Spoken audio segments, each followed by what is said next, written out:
Greetings and welcome to a brand new Unreal Engine 5 tutorial. It's a new era and Unreal Engine 5 has released a good while ago actually as early access. And I'm going to remake one of my most popular Unreal Engine 4 tutorial, which is how to create a player character from scratch with blueprints. So we're just gonna launch the engine, and it's important that you do exactly what I do in the steps that I do them to make sure that you're not doing something I'm not doing or not doing something I am doing, and thereby getting a result which isn't the same result as I get. So please make sure you do exactly what I do. So we're gonna start entirely from scratch with nothing else than a blank project. And if starter content is checked, then uncheck that as well. And make sure you save the project where you want to have it. And we will name the project My First Player. Or, my first character. Yeah. So create.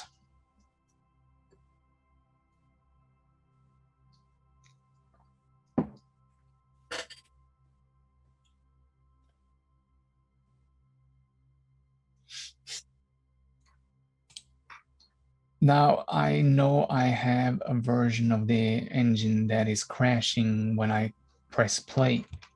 So the first thing I'm going to do is go up to Edit and Project Settings and search for Motion and remove Motion Blur, because for some reason that crashes the engine. So I'm just going to make sure it works. Yes. All right. So the first thing we will do is delete everything.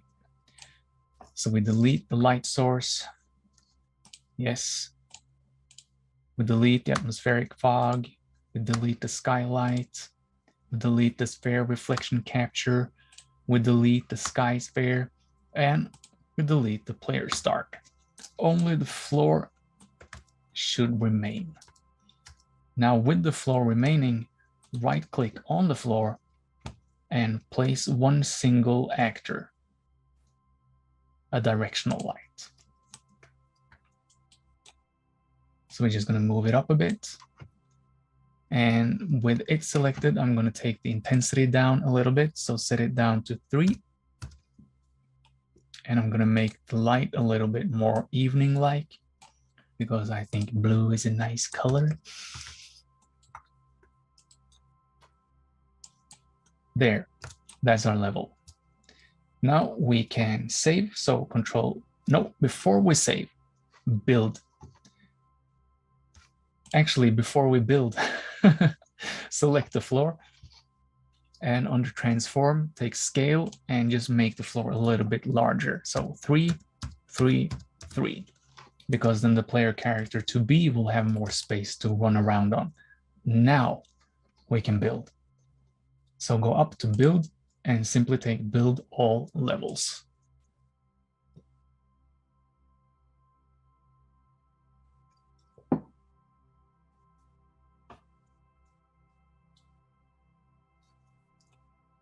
There we go. Now we save. I'm going to call it my player level 01. Next thing now is we open the content drawer by pressing Control and space. And this is a new thing because we used to have the content just docked in the layout. We can still do it, but I think actually it's nice to have just a drawer that you can whip up and down. So inside here, we will right click and we will create a blueprint class. And it should be a game mode base. And we will call it My Game Mode. Next, we right click again and we select blueprint class again, and this time we will create a character. And we will call it, inventively enough, my character. Now we select both of these and we just Control and S to save. So before doing anything else, let us set up the input bindings, the actual keys we will use to play with the character. So we go to Edit and Project Settings, and we go to Engine and down to Input. Now, for a very basic character, what's the least amount of functionality it must have? It's walking backwards and forwards, left and right, strafing left and right, and it's rotating left and right, looking up and down, right? But we're going to take it a little bit further than that. So we're going to add jumping and running and crouching. Then we will have a really good starting point for our character. So we start by clicking Axis Mappings, adding one. And the first one will be forward and backwards. So we're going to say forward underscore backward, click Enter. And we're going to play with WASD. So the first one will be W. So keyboard W, add another one, and it should be S. You can just click S and then scroll down and it will be a little bit easier to find. Now, these both have the same scale right now. So that means if we don't do anything else, they will both go in the same direction. So we need to reverse the one that will be backwards. Therefore, we will set a minus on the S. And let's keep on going. So we will take the strafe. So we will call this strafe underscore left underscore right. And that will be A. Let's search for A and then pick the A and add another one. And that will be D, not S, but D. And again, they have the same scale, so they will move in the same direction. So to reverse one of them, we will take minus in front of the A. I don't remember if that's the right one, but if it's wrong, we'll just revisit it and, you know, put the minus on the D instead. So now we got forward, backward, left, and right. Next is to set up the mouse. So we will add more axis mappings, and we will call this rotate left underscore right. And this will then be mouse, and it's left and right, so it is on the x-axis. We add another one, and we will call that look up, down. And that will then be on the y-axis, y, x, right. And again, they have the same scale, so we need to reverse one of them. I think maybe that's the y. If not, we'll just go back and fix it later. So let's now set up jump. Then we go to the action mappings, and we'll call it jump. And this will be done with the space bar, so we can just write space and choose space bar. We add another one and call that run. And that will be left shift, so we can just write left shift. And the last one will be crouch. Crouch. And we can put that on the C key. So that should be it for now. So now we can just save, always save like a maniac, because you never know when the engine will just crash and die. So with this setup, we can open our character. I'll just place this tab, dock it up here. Now, if you get a screen with just a bunch of text and stuff, then just click the blue little link in the top somewhere that tells you it will open the full editor or something like that. And then we can go into the event graph. And since we're starting from scratch, we can just take all of these and delete them. So now we're gonna get the forward and backward. So we right click and we simply search for forward. And we will take the forward backward axis events, not the axis values. So we click on the axis events right there. And then we drag this out and we will take get movement, add movement input. And it wonders what the scale value will be. And as you remember, we have already set the scale value. So we can simply drag the axis value out and connect it to the scale value. And it needs to know the world direction. And we do that by searching for get actor forward vector. Like that. Now let's set up the strafing. So we right click and we can just search for strafe. And again, we will take the axis events and not the values. And this time we can just copy this. So Control C, Control V. Connect. And again, we can connect the axis value to the scale value. This time though, on the world direction, we will take get right vector. No, that's not right. Well, it was right, but not the right.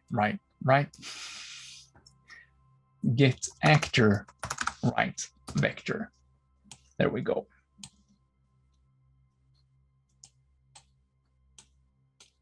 And just to make it look nicer, we will select all of them and press C for a comment and just explain what these do. So walk forward and backward, strafe left and right. And we can give it a little color if we want that. And I want that. Now with this setup, we can compile and save. And this won't work, but let's try to play anyway, just to see it, just to make sure we have done it. So we press play. And what happens is that you're just this disembodied floating flying thing, right? So you can't do anything right now. And that's perfectly fine. So in order to fix that, we need to go back into our level and open our drawer, and we drag our player character into the scene. And to make sure that we actually force the game to use that character, maybe it works already, but I've known people getting so many different errors that we're going to make absolutely sure all the holes in the buckets are filled or fixed, so to speak. So the first thing we will do is go to the settings up here to the right, choose world settings. And we have the game mode here. So game mode override, select, and we will use my game mode. And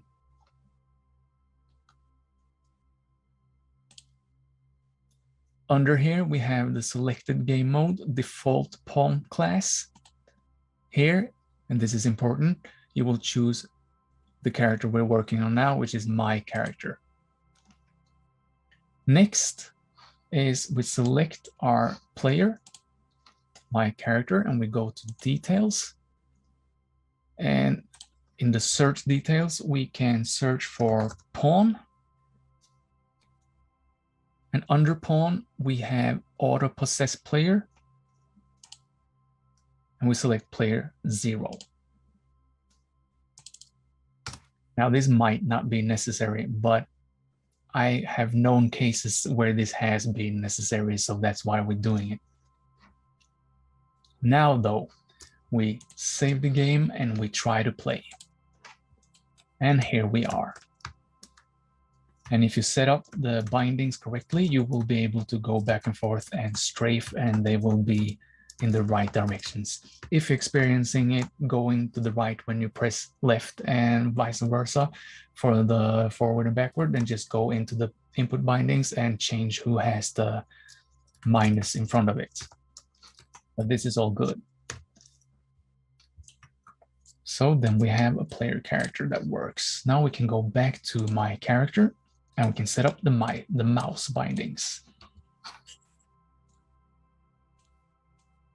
So right click and search for rotate. And again, we're going to have the axis events, rotate left, right. So we drag this out and we search, you can just search for yaw. No, maybe not. Add controller yaw input like this. And the axis value will be connected to the value here, like that. And for looking up and down, we simply right click and we search for up, down, up, down. There we have look up, down. And this time we drag this up, out, and we can search for add controller pitch input. Pitch is up and down. And again, connect the axis value to the value on that node. And we can select all of these and create a comment. Rotate left and right. Look up and down. And give it a little color, like so. And we will compile and save and test it. And I'm now able to walk and look with the mouse up and down and everything is correct. So if you're having something turning the wrong way, then just go into the input bindings and fix it with the minus on the right place. Right? Now it will start being fun because now we will set up the jump. So we right click and we simply search for jump. And we then have the action events jump. And this is actually so easy that you just drag this out and you just search jump and you just take the jump, right? And it's important that if you do not take anything on the released, it will just keep moving upwards forever. So you want it to stop jumping when you release the spacebar. And so you drag out the release node and you search for jump again and you just take stop jumping. Now, if we try this, it will now work. You will be able to jump, but you'll only be able to jump this high. That's the only thing. And I want to make sure we can do a little bit more with it. I want to be able to jump as far as I want to jump. And I want that number to be able to be changed. So what we can do is create a variable. So we go down to variables and we just create one that we call jump height. And we change it to float. That's just a simple number. So we compile to make that editable. And with jump height selected here, the details for it shows up here. And we have jump height under the default value here. Now, this isn't actually how high the character can jump, but rather the seconds that it will be going upward. And so if we take for 2 seconds, it means that we can hold the space bar in, and after 2 seconds, it will start going down again. And that way we can manipulate how high you can jump by increasing that number of seconds, right? If you set it for 10 seconds, you will be able to jump for 10 seconds. So take this variable and drag it out here and set it. And nope, I mean, get it. And we can drag out here, and you can search for jump max hold time.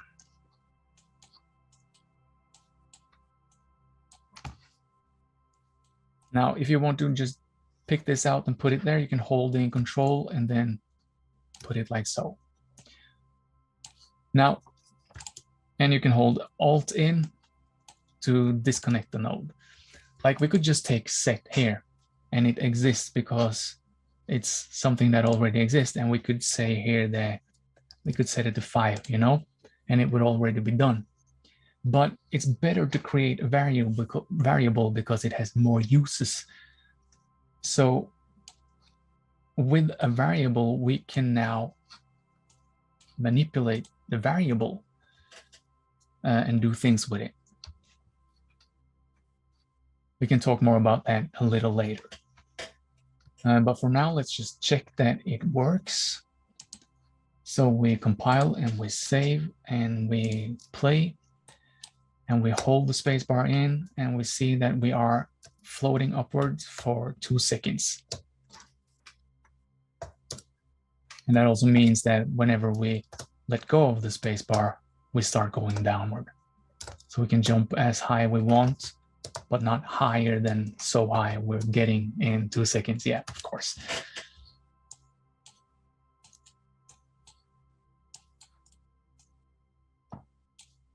So that's the jump.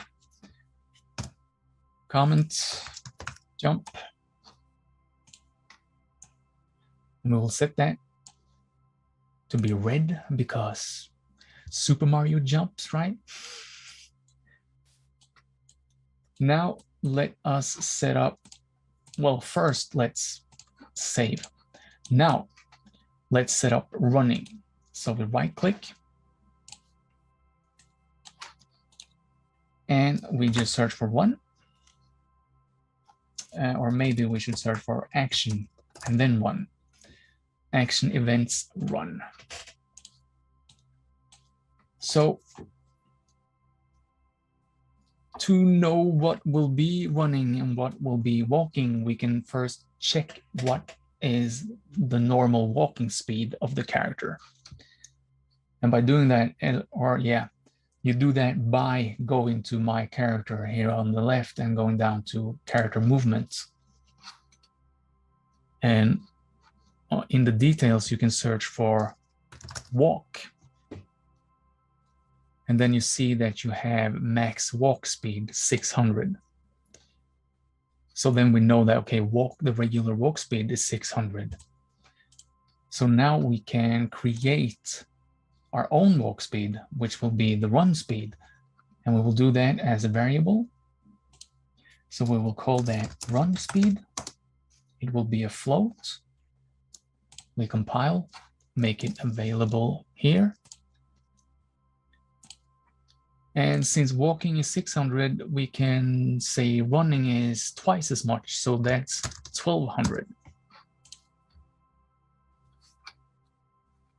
So we can drag out input action and set max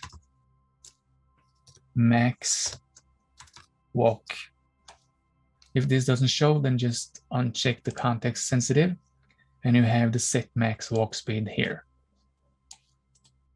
And again, you could set the walk speed here, but instead it's better with a variable because we can do more with it. So we just drag that in and set it. Nope. Again, we don't set it, we get it and connect it here.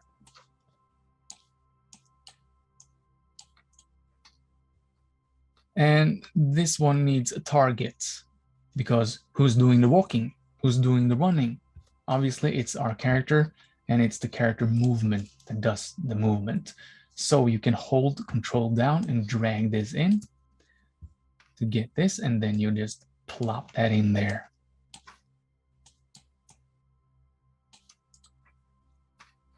So if we now compile and save and try the game, we click Shift and it starts running. But it keeps on running even when we let go of the Shift. And that's because we haven't put anything on released yet. So we take released and we then set max walk speed again. And we set that back to 600, which is the default. And we connect the target again to our player movement. Now, if we compile and save, we will run and then stop running when we let go of the Shift. And we can jump and look and strafe, and yes, so that's cool. So that's running. Select all comments and we just call it run. And this bubble will be blue because Sonic runs hella fast. And I'm just compiling and saving everything. Now, last but not least, we will make our character crouch. So right click and just search for crouch. And we have the action events crouch, which is what we set up. And this is easy. You just take out the pressed and you search for crouch, and you just select the blue F crouch. And again, on released, you search for crouch and you select the uncrouch. But even if you compile this, it won't work, because what you need to do first is again go to the character movements. And in the details, you search for crouch. And here you see that under nav movements, you have to enable can crouch. There. And here we can see that the crouched half height is 40, which means you can change this to a lower number, for example, if you want the player to be able to crouch even lower. But this is fine for us now. So now we can compile and save. And save. And test it. So when I click C, I crouch and I pop back up when I let go. And although I saw that the crouched walking speed is 300, we know that the normal walking speed is 600, so it's crouching half the speed, but I still think that's a little quick. So I want my character to be even slower when he's crouching. So I can change that here, and that will fix it. But I want the level designer or myself later to be able to fix it easily without having to go in here, which is the reason why we're creating variables. So we're going to create a new variable called crouch speed and compile it. And under the default value of crouch speed, we will set it to 150. And then we will grab the crouch speed and drag it in, and we will get it. And then we can drag this node out and we can search for set max set max walk speed crouched. We will connect that to that one. And we must make sure that the target is the character movements. So we hold down the control key and drag the character movements in and connect it to that one. And of course, connect this again.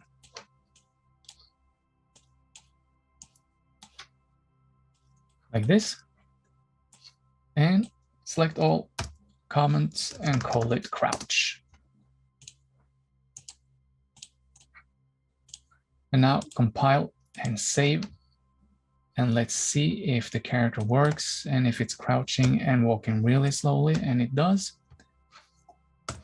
Now, the reason we have created variables. Because now you see this little eye symbol. If we open this eye, we're making the variables public. You might know this, you might not. If you don't know it, then this is very valuable. By making the variables public, they can be manipulated out in the, not the browser, but yeah, in the main engine, main engine window. So we make them public and we compile and save. And if we now go out here and select our character, we will see that under default, we have the character selected, and under default, here are our variables: jump height, run speed, crouch speed. So now it's really easy for yourself or the one designing the level to change how high the level can jump or how fast he can run or whatever, depending on the obstacles that the level designer chooses to put up. So now we can easily make the player jump for 5 seconds and run in supersonic speed and crouch in super duper slow speed, and then play. And we can see that I'm running crazy fast. I'm crouching so slow, it seems like I'm almost standing still. And I can jump so high, it's like I'm flying, So it's really easy to change things when you create variables like that. And there you go, a fully playable character. Well, at least the function, the mechanical part of it. So hopefully that was helpful, and have a great day.